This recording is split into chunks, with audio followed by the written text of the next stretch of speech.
নমস্কাৰ মই বিনাশ আপোনালোকক পুনৰবাৰ স্বাগতম জনাইছো এটা নতুন ভিডিঅ'ৰ সৈতে আৰু আজিৰ পৰা আপোনালোকে যোনবিলাক ভিডিঅ' পাব এই চেনেলটোৰ জৰিয়তে সেই ভিডিঅ'বিলাক আপোনালোকে ব্যতিক্ৰমী ৰূপত অকমান দেখিবলৈ পাব ব্যতিক্ৰমী মানে কি আপোনালোকে গম পায় যে এই চেনেলটোৰ জৰিয়তে আপোনালোকক যোনখিনি ইনফৰমেশ্যন আপোনালোকক দিব লাগে সদ্যহতে যোনখিনি ঘটি থাকে ঘটনা তাৰ ওপৰতে হওক বা আপোনালোকৰ যিখিনি থাকে সেইখিনি ইনফৰমেশ্যন আপোনালোকক দিবলৈ চেষ্টা কৰোঁ যাতে আপোনালোকে সেই ইনফৰমেশ্যনখিনি লৈ নিজৰ যোনখিনি কৰিবলগীয়া থাকে সেইখিনি কৰিব পাৰে কিন্তু আজিৰ পৰা আপোনালোকে সেই ইনফৰমেশ্যনখিনি লগত পাবই লগতে আপোনালোকে কি পাব যোনখিনি মোৰ মানে ব্লগ কিছুমান আপোনালোকে লগতে পাব ইনক্লুড হৈ থাকিব যাতে আপোনালোকে আমনি নাপায় ধৰক আপোনালোকে ইনফৰমেটিভ ভিডিঅ' এটা চাই আছে যিকোনো ইনফৰমেশ্যনে হওক সেই ভিডিঅ'টো চাবলৈ যাতে আপোনালোকে মোবাইলৰ স্ক্ৰীন ৰেকৰ্ডিং লগতে আপোনালোকৰ ধৰক কম্পিউটাৰৰ স্ক্ৰীন ৰেকৰ্ডিং কেতিয়াবা আপোনালোকৰ সৈতে ফেচ কামত মই কথা পাতো বা আপোনালোকক মই যোনখিনি ক'বলগীয়া থাকে সেইখিনি ক'বলৈ চেষ্টা কৰোঁ কিন্তু এতিয়াৰ পৰা আপোনালোকৰ কি হ'ব যোনটো আপোনালোকৰ ব্লগিং টাইপ মানে আপোনালোকৰ ধৰক মই এনেদৰে ওলাম এতিয়া মই দেখিছে আপোনালোকে ৰুমতে বহি আছো যোনটো ৰুমত মই থাকো এই ৰুমতে বহি আছো আৰু এই ৰুমৰ পৰা আপোনালোকক ষ্টাৰ্ট কৰিম যোনখিনি আপোনালোকক ইনফৰমেশ্যন দিবলগীয়া থাকে সেই ইনফৰমেশ্যনখিনি আপোনালোকক ইয়াতে দিম য'তে হওক য'তে নাথাকক ঘৰত আপোনালোকক তাৰ পৰাই আপোনালোকক দিবলৈ চেষ্টা কৰিম কোনো ধৰণৰ আপোনালোকক ধৰক অকল কম্পিউটাৰ স্ক্ৰীন ৰেকৰ্ডিঙে হওক বা আপোনালোকৰ মোবাইল স্ক্ৰীন ৰেকৰ্ডিং সেইখিনি নাথাকে যেতিয়া দিবলগীয়া থাকে সেইখিনি আপোনালোকক দিম কিন্তু লগতে আপোনালোকৰ ব্লগিংটো থাকিব ব্লগিংটো যাতে আপোনালোকে দেখিবলৈ পায় আৰু লগতে আপোনালোকে আমনিদায়ক যাতে নহয় যোনখিনি ইনফৰমেশ্যন পাবলগীয়া থাকে সেইখিনিও আপোনালোকে পায় এফালে আপোনালোকে দেখিবলৈ আছে গিটাৰখন আছে ঢোলটো আছে আৰু টিভিটো পিছফালে আপোনালোকৰ দেখিবলৈ আছে টিভিটো আছে যোনটো ৰুমত মই থাকো প্লাস আজি যোনটো আপোনালোকক ইনফৰমেশ্যন দিব লৈছো সেইটো হৈছে আধাৰ কাৰ্ডৰ ক্ষেত্ৰত যদি আপোনালোকক ক'বলৈ যাওঁ যোনখন আপোনালোকৰ PVC আধাৰ কাৰ্ড আপোনালোকে যেতিয়া আধাৰ কাৰ্ড এপ্লাই কৰে আধাৰ কাৰ্ড এপ্লাই কৰিবলৈ যাওঁতে আপোনালোকৰ কি হয় যোনখন আপোনালোকৰ আধাৰ কাৰ্ড বাই পোষ্টত আহে সেইখন আপোনালোকৰ থাকে এখন ডাঙৰ আহে আপোনালোকে দেখিবলৈ পাইছে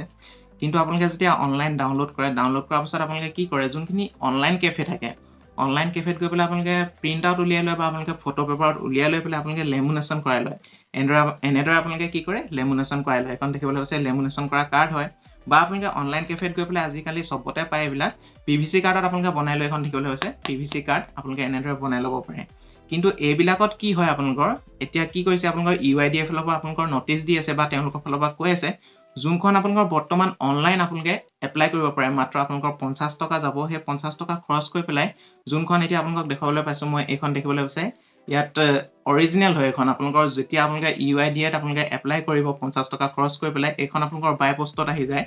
এইখনত আপোনালোকৰ একো খেলিমেলি নাথাকে মানে কি আপোনালোকৰ যোনখিনি সঠিক ইনফৰমেশ্যন সেইখিনি আপোনালোকৰ ইয়াত থাকে আৰু এখন আপোনালোকে বনাই ল'ব পাৰে আৰু ভৱিষ্যতে আপোনালোকৰ এখন কামত আহিব কিন্তু ইয়াত কি হয় আপোনালোকে অনলাইন কেফেত ধৰক আপোনালোকে ফটোশ্বপ আছে বিভিন্ন ধৰণৰ আপোনালোকৰ সফটওয়্যাৰৰ জৰিয়তে এইবিলাক আপোনালোকে এডিট কৰিব পাৰে নামবিলাক চেঞ্জ কৰিব পাৰিব বা আপোনালোকৰ এড্ৰেছ চেঞ্জ কৰিব পাৰে সেই কাৰণে এইখনৰ ক্ষেত্ৰত আপোনালোকক কৈ আছে যে এই যোনখন আছে কাৰ্ড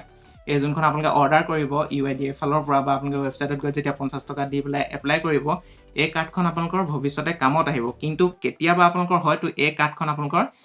কাম নকৰিব পাৰে মানে কি যেহেতু চেঞ্জেছ কৰিব পাৰে ফটোশ্বপতে হওক বা কিহবাত গৈ পেলাই এডিট কৰিব পাৰে এই কাৰ্ডখনৰ ভৱিষ্যতে কাম নকৰিব পাৰে সেইকাৰণে বাৰে বাৰে আপোনালোকৰ UID এৰ ফালৰ পৰা কৈ আছে যে এই কাৰ্ডখন আপোনালোকে অৰ্ডাৰ কৰি লওক মাত্ৰ 50 টকা খৰচ হ'ব আৰু এই কাৰ্ডখন যেতিয়া আপোনালোকে বনাই ল'ব ভৱিষ্যতে আপোনালোকৰ কোনো অসুবিধাৰ সৃষ্টি নহয় কিন্তু আপোনালোকৰ যদি এই কাৰ্ডখন আপোনালোকে এতিয়া এই কাৰ্ডখনো আপোনালোকৰ কাম কৰিব নকৰে বুলি কোৱা নাই কিন্তু কি হ'ব এই লেমিনেশ্যন কৰাখনে হওক বা আপোনালোকৰ যোনখন PVC কাৰ্ড আপোনালোকে অনলাইন কেফেত বনাই লৈছিলে সেই কাৰ্ডখন আপোনালোকৰ কি হয় চেঞ্জেছ যেহেতু কৰিব পাৰে সেইকাৰণে এই কাৰ্ডখন আপোনালোকৰ কি কৰিছে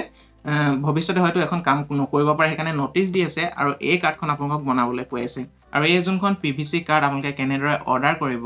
অৰ্ডাৰ কৰা ভিডিঅটো মই বনাই দিছো কেনেদৰে অৰ্ডাৰ কৰিব কেনেদৰে আপোনালোকে ট্ৰানজেকচন কৰি পেলাই পইচা কটাব গোটেইখিনি আপোনালোকে ভিডিঅটোত পাই যাব যদি আপোনালোকে ভিডিঅটো চোৱা নাই আপোনালোকে আই বাটনত পাই যাব নহলে ভিডিঅ ডেসক্ৰিপচনত পাই যাব তাত গৈ পেলাই আপোনালোকে চাই ল'ব পাৰিব আপোনালোকে যদি আধাৰ কাৰ্ড এখন এপ্লাই কৰাৰ পাছত কিছুদিনৰ পাছত আপোনালোকৰ কি হয় যোনখন আপোনালোকৰ আধাৰ কাৰ্ড হয়তো বাই পোষ্ট আপোনালোকৰ কিছুমানৰ আহে এই আধাৰ কাৰ্ডখন আপোনালোকে দেখিবলৈ পাইছে ডাঠ কাগজত আহে আৰু এতিয়া কি হৈছে আপোনালোকৰ প্ৰায় সংখ্যকে আপোনালোকৰ সেই আধাৰ কাৰ্ডখন নাহে আপোনালোকে কি কৰিব লাগে ডাউনলোড কৰি পেলাই যোনখন আপোনালোকে আধাৰ কাৰ্ড ডাউনলোড কৰে সেই আধাৰ কাৰ্ডখন আপোনালোকে অনলাইন কেফেত গৈ পেলাই আপোনালোকে বনাই ল'ব লাগে হয়তো আপোনালোকে লেমিনেশ্যন কৰে বা আপোনালোকে PVC কাৰ্ডত আপোনালোকে বনাই লয় মই আপোনালোকক আগতে দেখুৱাইছো আৰু সেই আধাৰ কাৰ্ডখন আপোনালোকে বনাবলৈ যাওঁতে হয়তো 40 ৰ পৰা 50 বা 100 টকা পৰ্যন্ত আপোনালোকৰ খৰচ হ'ব পাৰে কিন্তু এতিয়া মই যোনখনৰ কথা কৈ আছো আপোনালোকে UID এৰ যোনটো অফিচিয়েল ৱেবছাইট তাত গৈ পেলাই আপোনালোকে আবেদন কৰিব পাৰিব যোনখনৰ খৰচ মাত্ৰ আপোনালোকৰ 50 টকা হ'ব আৰু এখন আপোনালোকে যেতিয়া বনাই ল'ব বা আপোনালোকৰ যেতিয়া বাই পোষ্টত আহিব কাৰ্ডখন সেই কাৰ্ডখন আপোনালোকে ফিউচাৰ ৰেফাৰেন্স বা আপোনালোকৰ ভৱিষ্যতে কোনো ধৰণৰ প্ৰবলেম নিদিয়ে সেই কাৰ্ডখন আপোনালোকে লগতে ৰাখিব পাৰিব এতিয়া কথাটো হ'ল কি আপোনালোকে যোনবিলাক অনলাইন কেফেত বনাই লৈছিলে আপোনালোকে ধৰক PVC কাৰ্ডে হওক বা আপোনালোকে লেমিনেশ্যন কৰি পেলাই ফটো পেপাৰত বনাই লৈছিলে সেই কাৰ্ডবিলাক যদি আপোনালোকৰ ভৱিষ্যতে কাম নকৰে বুলি কৈ দিয়ে গোটেই ডাটাখিনি আপোনালোকৰ একেই থাকিব যেহেতু আপোনালোকে চেঞ্জেছ কৰিব পাৰে বা আপোনালোকে যোনখন অনলাইন কেফেত আছে য'তে হ'লে আপোনালোকে চেঞ্জ কৰি ল'ব পাৰে সেইকাৰণে একবিলাক কাৰ্ড যদি আপোনালোকৰ কাম নকৰে বুলি কৈ দিয়ে তেতিয়া আপোনালোকে ভৱিষ্যতে কি হ'ব বিপদত পৰিব সেইকাৰণে যিহেতু সুবিধাটো দি আছে 50 টকা খৰচ কৰি আপোনালোকে এই কাৰ্ডখন বনাই ল'ব আৰু লগতে আপোনালোকক কৈ দিওঁ যোনসকল নতুন আহিছে এনেকুৱা ধৰণৰ ব্লগিঙৰ লগতে ইনফৰ্মেটিভ মানে ব্লগিং কাম ইনফৰ্মেটিভ আপোনালোকে ভিডিঅ'সমূহ পাই থাকিবৰ কাৰণে চেনেলটো ছাবস্ক্ৰাইব কৰি কাষত থকা বেল আইকনটো প্ৰেছ কৰি যাব আৰু এইখিনিতে কথা কৈ দিওঁ নেক্সট আপোনালোকে ভিডিঅ'সমূহ পাই থাকিব আপোনালোকে ধৰক হোম টুৰে হওক বা আপোনালোকৰ যোনখিনি ষ্টুডিঅ' মই ক'ত ভিডিঅ' বনাওঁ গোটেইখিনি আপোনালোকক দেখাবলৈ চেষ্টা কৰিম ডে বাই ডে আপোনালোকৰ যোনখিনি ভিডিঅ' মই দিবলৈ চেষ্টা কৰিম আজিলৈ মানে আপোনালোকক পুনৰ এটি নতুন ভিডিঅ'তে লগ পোৱা আশাৰে জয় অসম